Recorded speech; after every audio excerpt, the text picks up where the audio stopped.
Class 11th में physics के अलावा केमिस्ट्री में देखेंगे। सबसे पहले हम आपको बता दें केमिस्ट्री में हमारा बहुत सारा कोर्स कम हो गया है।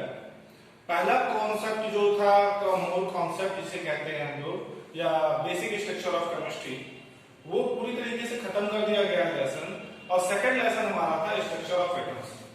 आज हम कहीं ना कहीं स्ट्रक्चर ऑफ एटम्स की बात करेंगे और समझने की कोशिश बहुत डीपली। वैसे तो आपने 9th में पढ़ा ही होगा एटम्स के स्ट्रक्चर ऑफ एटम्स के बारे में, एटम्स के बारे में थोड़ा बहुत, लेकिन हम समझने की कोशिश करेंगे कि एटम्स क्या होता है, कैसे कन्वर्ट होता है, कैसे वर्क करता है, और उसकी बेस से एक एक डिस्कवरी, एक एक रिसर्च, एक एक पॉइंट, किसने डिस्कवर किया, क्या डिस्कवर किया, कैसे डिस्कवर किया, उन सब टॉपिकों को डिस्कस करेंगे। पहले हम तो आपको एक बेसिक आइडिया दे देते हैं कि हमें इस लेसन में पढ़ना क्या है, और उसके बाद फिर हम टॉपिक को शुरू करते हैं। सबसे पहले हमारा टॉपिक है स्ट्रक्चर ऑफ एटम्स, यानी हम एटम्स के स्ट्रक्चर को समझेंगे। हम जानते हैं ये बहुत पहले ही बहुत सारे साइंटिस्टों ने कहा था कि दुनिया में हर चीज जो है वो छोटे छोटे पार्टिकल से मिलकर बनी है, स्मॉल पार्टिकल से। Every living and non living thing has created by the small particle. छोटे छोटे चीजों से मिलकर इस ब्रह्मांड की हर चीज बनी है, लेकिन किसी ने उसका एग्जैक्ट नेम नहीं बताया। जॉन डाल्टन पहले साइंटिस्ट थे जिन्होंने ये बताया कि उन्होंने जो बताया कि every living and non living thing has created by a small particle which is called atoms. वो क्या कहलाते हैं? एटम्स कहलाते हैं। दुनिया का जो सबसे छोटा पार्टिकल है उसका नामकरण असल में जॉन डाल्टन ने किया और उसका नाम बताया एटम्स होता है। डाल्टन ने और भी बहुत सारी चीजें बताई, वही जॉन डाल्टन द्वारा कही गई चीजें ही जॉन डाल्टन थ्योरी कहलाती है, जिसे हम डाल्टन थ्योरी कहते हैं। इसके अंतर्गत हम देखो कुछ बातों को देखते हैं। जॉन डाल्टन ने 1806 में पहली चीज क्या बताई? Every living and non living thing has created by atoms, यानी हर सजीव और निर्जीव चीजें, हमारे ब्रह्मांड में होने वाली हर चीज, हर सब्सटेंस, हर पार्टिकल, हर एटम्स, हर चीज किससे मिलकर बना है? एटम से मिलकर बना है। और एटम से मैंने स्ट्रक्चर बनाया हुआ, अभी उसको हम लोग बाद में डिस्कस करेंगे बहुत डीपली। सेकंड पॉइंट उनका क्या था? Atoms are smaller particle in this world which cannot be divisible। Atoms दुनिया का सबसे छोटा पार्टिकल होता है जिसे हम विभाजित नहीं कर सकते, जिसे हम डिवाइड नहीं कर सकते। पॉइंट नंबर थर्ड है atoms can not create, can not destroy. Atoms को ना ही हम क्रिएट कर सकते हैं और ना ही हम डिस्ट्रॉय कर सकते हैं। Atoms can not be independence form, sorry यार इंडिपेंडेंस की स्पेलिंग गलत हो गई है,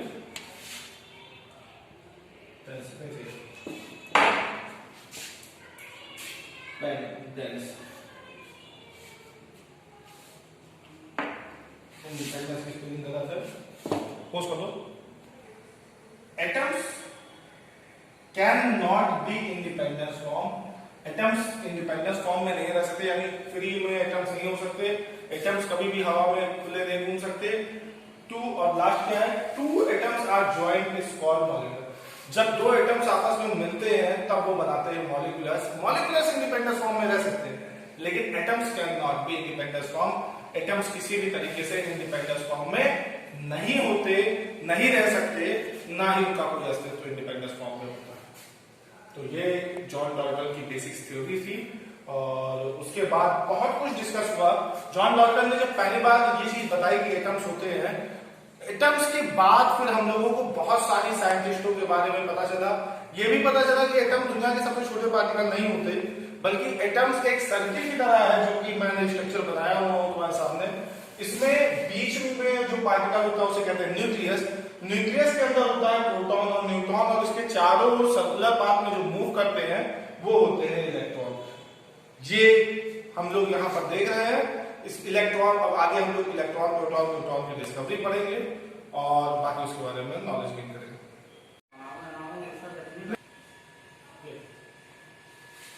स्ट्रक्चर ऑफ एटम्स में अभी हम लोगों ने ये जाना कि इलेक्ट्रॉन, प्रोटॉन, न्यूट्रॉन होता है, लेकिन अभी हम ये नहीं जाने हमने सिर्फ जॉन डाल्टन की थ्योरी जानी और जॉन डाल्टन की थ्योरी के आधार पर हम कैसे किसी पार्टिकल को क्रिएट करते हैं और कैसे बनाते हैं। जब हम तो सबसे पहले इसका जो कॉन्सेप्ट दिया जॉन डाल्टन ने तो सिर्फ एटम्स के बारे में बताया, लेकिन उस एटम्स के अंदर क्या क्या चीजें होती है, कैसे होती है, अब हम इन सब चीजों को स्टडी करेंगे। और उसमें जो पहला पॉइंट है, सबसे पहले हम डिस्कवरी करने वाले हैं। अभी हमने जाना था कि एटम्स में बीच में होते हैं प्रोटॉन और न्यूट्रॉन, जो कि पॉजिटिव और नेगेटिव चार्ज होते हैं, पॉजिटिव प्लस और न्यूट्रॉन न्यूट्रल, और इलेक्ट्रॉन जो होता है उसके चारों ओर सर्कुलर पाथ में मूव करता है, इसे कहते हैं इलेक्ट्रॉन, जो कि नेगेटिव होता है।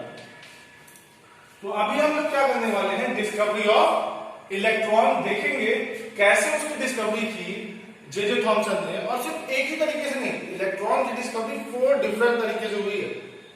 क्योंकि एक बात जान लो, जब आप ये कहते हो कि every living and non living thing is created by atoms, हर सजीव और निर्जीव चीज परमाणु से बनी है, तो जाहिर सी बात है हर चीज में इलेक्ट्रॉन होगा, क्योंकि हर परमाणु में इलेक्ट्रॉन है और हर परमाणु में ही से इलेक्ट्रॉन निकाला जा सकता है। अभी हम लोग यहाँ डिस्कवरी ऑफ इलेक्ट्रॉन की बात करने वाले हैं, जिसे जे थॉमसन ने डिस्कवर किया था 1897 में, और कैसे डिस्कवर किया था हम उसकी बात करेंगे। यहां पर हमने क्या लिया है, डिस्चार्ज ट्यूब। एक डिस्चार्ज ट्यूब है, एक कांच की बड़ी परत नली, एक कांच की बड़ी परत नली है, 2 प्लेट्स लगे हुए हैं, जो प्लेट का नाम है ZnS यानी जिंक सल्फाइड की 2 प्लेट लगी हुई है। एक नेगेटिव चार्ज को रिप्रेजेंट कर रही है, एक पॉजिटिव चार्ज को रिप्रेजेंट कर रही है। इसमें जो हम एक मशीन लगा रखे हैं जिसे कहते हैं वैक्यूम पंप। वैक्यूम पंप क्या करता है कि प्रेशर को कंट्रोल करता है, प्रेशर को नापता है, यानी हम यहां से एयर को जितना मन चाहे उतना निकाल सकते हैं और जितना मन चाहे उतना डाल सकते हैं। यहां पर हमने यहां पर लगा रखी है एक बैटरी, जो कि बहुत हाई वोल्टेज की बैटरी है, जो 1000 वोल्ट से 10000 वोल्ट जनरेट कर रही है।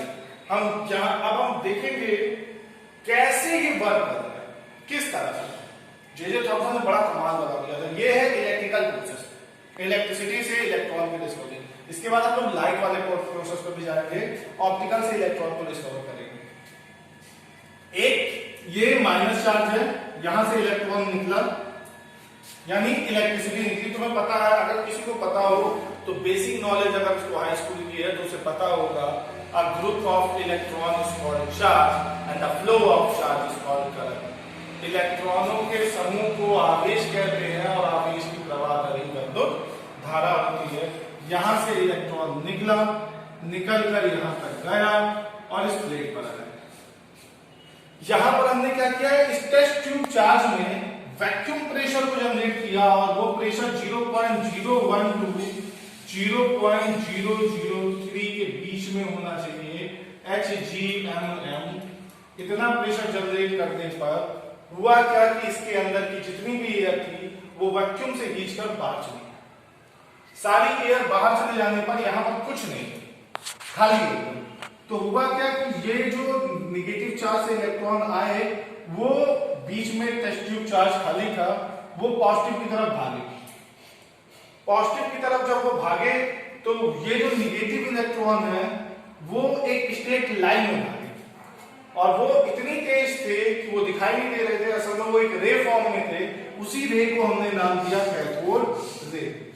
और जब ये इलेक्ट्रॉन इस पॉजिटिव प्लेट पर आके टकराए, तो ये इस प्लेट पर आके टकराने के बाद क्या जनरेट कर रहे हैं, स्पार्क जनरेट कर रहा है, अर्थात चमक जनरेट कर रहा है। ये जिंक सल्फाइड की प्लेट है, ZnS की प्लेट है, जो कि काले रंग की है। ये फ्लोरोमेट कहलाता है या फ्लोरेट स्क्रीन कहलाती है। फ्लोरेट स्क्रीन से हमारा तात्पर्य क्या है, जैसे तुमने निगेटिव देखा है, निगेटिव में जब फोटो खींचते हो तो ब्लैक कलर की पूरी स्क्रीन होती है, और उसमें ये जो डॉट्स है इलेक्ट्रॉन के, ये व्हाइट डॉट के रूप में पड़ते हैं, और वही असल में जो स्पार्क जनरेट हुआ उसका ही नाम इन्होंने इलेक्ट्रॉन रखा, और उसी स्पार्क का नाम इलेक्ट्रॉन कहलाया। उस पार्टिकल को जो कि यहाँ पर पड़ा और जिससे वो स्पार्क जनरेट हुआ, असल में इस चीज से सिर्फ यही, एक बार फिर से इसको पूरा डिस्कस करते हैं, और फिर हम ये बात करेंगे कि इस चीज से क्या आप जो तुम अभी देख रहे हो कि एक स्पार्क जनरेट हुआ या एक ब्लैक शीट पर व्हाइट डॉट के रूप में, जैसे तुमने एक्सरे देखा हो, एक्सरे में ब्लैक कलर की पूरी शीट होती है, राइट तरफ जाती है, वैसे ही व्हाइट डॉट के रूप में इसमें इलेक्ट्रॉन पड़ा।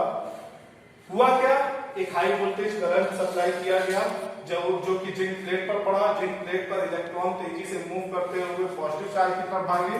जब वो भाग रहे हैं, ये यहाँ पर वैक्यूम पंप से हमने इसकी सारी गैस सारी एयर निकाल दी ताकि यहाँ कुछ भी ना रहे। जब वो इलेक्ट्रॉन भाग रहे हैं तो वो एक रे फॉर्म बना रहे हैं जिसे कैथोड रे कहा गया। और वो इलेक्ट्रॉन जब एक जिंक प्लेट पर पड़ रहा है तो वो ब्लैक शीट की है, ब्लैक शीट पर व्हाइट डॉट के रूप में पड़ रहा है, ये व्हाइट डॉट है।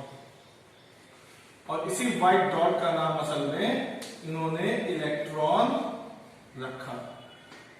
इसी व्हाइट डॉट का क्या नाम रखा इन्होंने, इलेक्ट्रॉन रखा। और ऐसे इलेक्ट्रॉन की डिस्कवरी हुई।